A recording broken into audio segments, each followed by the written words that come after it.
Los datos del problema. La masa del cohete son de 4m.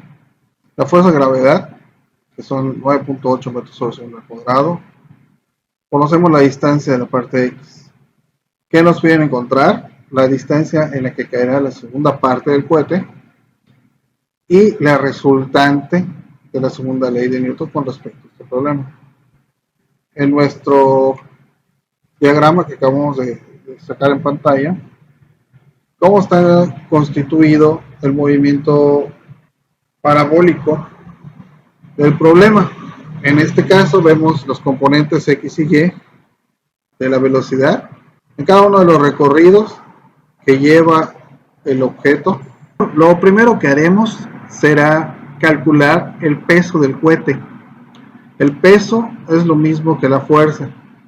Entonces, utilizando la segunda ley de Newton, que es fuerza igual a masa por aceleración, pero las variables aplicables de la fórmula de peso, que peso es igual a masa por aceleración de la gravedad, como lo vemos en pantalla. El peso de 4m, que es un peso no determinado, que es multiplicado por el 9.8 metros sobre segundo al cuadrado, utilizamos los coeficientes nada más y nos da un peso de 39.2 m, que son newtons.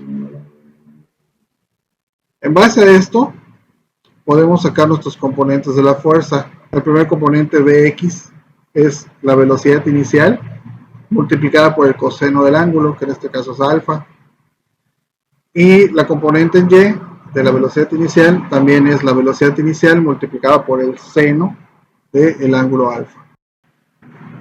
Con estos datos podemos encontrar la resultante.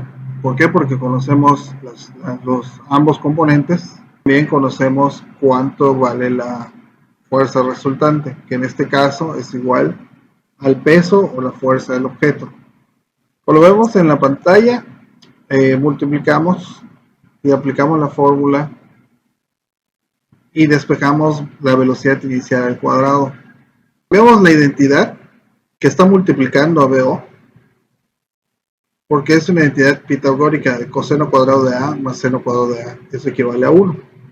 Con esto podemos deducir que el peso o la fuerza es igual a la velocidad inicial, que va a ser constante en todo el trayecto del proyectil.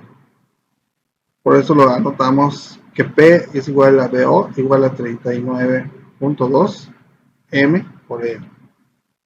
Por lo tanto, los componentes de la fuerza tienen que cambiar y los aplicamos o los planteamos de esta manera, como está en pantalla. El componente X de la velocidad inicial queda como 39.2 m multiplicado por el coseno de A, y el componente en Y queda 39.2 n multiplicado por el seno de A. Con estos datos podemos determinar el tiempo de la altura máxima del primer pedazo. En este caso, como la altura máxima, o sea, el tiempo de la altura máxima, la velocidad final no existe porque se convierte en cero, tenemos la pequeña formulita que está aquí en pantalla, donde podemos ver el componente Y de la velocidad inicial entre la gravedad. Al hacer los cálculos con los coeficientes conocidos y conservando la m como una constante, no como parte de una unidad o algo, me da que el tiempo es igual a 4m por seno de A. Ahora podemos calcular la altura máxima, ya conociendo el tiempo. En este caso, la altura máxima es igual al componente Y de la velocidad inicial multiplicada por el tiempo menos la gravedad por el tiempo al cuadrado entre 2. Aquí hacemos los cálculos y nos da como resultado la altura máxima 78.4 m al cuadrado por seno al cuadrado de A metros. La segunda parte del cohete ya podemos calcular con la altura máxima que ya tenemos y el tiempo. Ahora, para calcular el tiempo del segundo fragmento, tenemos que saber que el tiempo total es el doble de la altura máxima de la primera parte. Ok, eso quiere decir que en la pantalla podemos calcular si nuestro tiempo anterior fue 4m por seno de A multiplicado por 2, me quedaría que el tiempo del segundo fragmento máximo es de 8m seno de A segundos. Ok, y con eso podemos encontrar también la distancia de recorrido del segundo fragmento. Con la fórmula de distancia igual al componente de la x de la velocidad inicial multiplicado por el tiempo total, podemos evaluar la siguiente ecuación. Ok, hacemos lo mismo, multiplicamos, ahorita sin meter coeficientes, multiplicamos algebraicamente y encontramos que tenemos a b cuadrada por coseno de a seno de a. Aquí podemos aplicar una pequeña identidad de ángulo doble, por lo que vemos equivalencia de seno de 2a es igual a 2 veces coseno de a por seno de a. En este caso vamos a despejarlo, o sea, es decir, que coseno de a por seno de a va a ser igual a 1/2 de seno de 2a. Y es lo que vamos a aplicar en la parte de abajo. En la fórmula me queda b velocidad inicial al cuadrado por 2 senos de a y aparece 9.8 metros sobre segundo al cuadrado, cuando anteriormente era 4.9. Al bajar el 2 se va a multiplicar y me queda otra vez 9.8 metros por segundos al cuadrado. Ok, realizo ahora el cambio de los valores de los coeficientes. Veo al cuadrado es 39.2 m al cuadrado, ambos los elevo al cuadrado, y la división de estos dos ya elevándose al cuadrado me queda 156.8 m cuadrada por seno de 2a metros.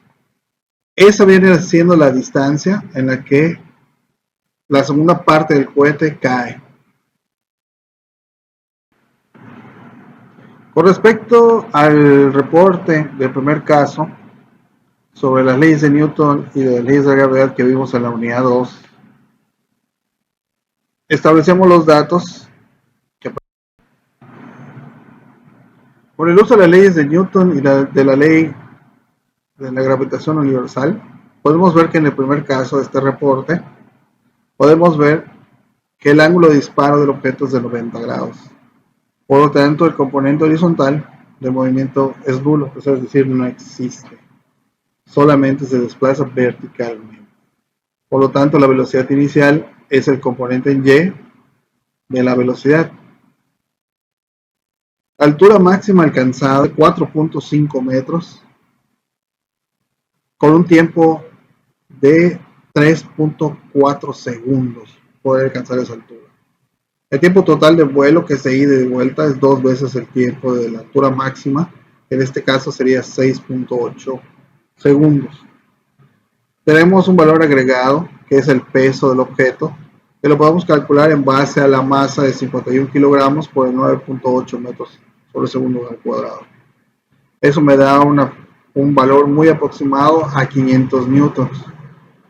Esto me indica que el proyectil, como no alcanza ninguna distancia horizontal, se trata de un movimiento totalmente hacia arriba.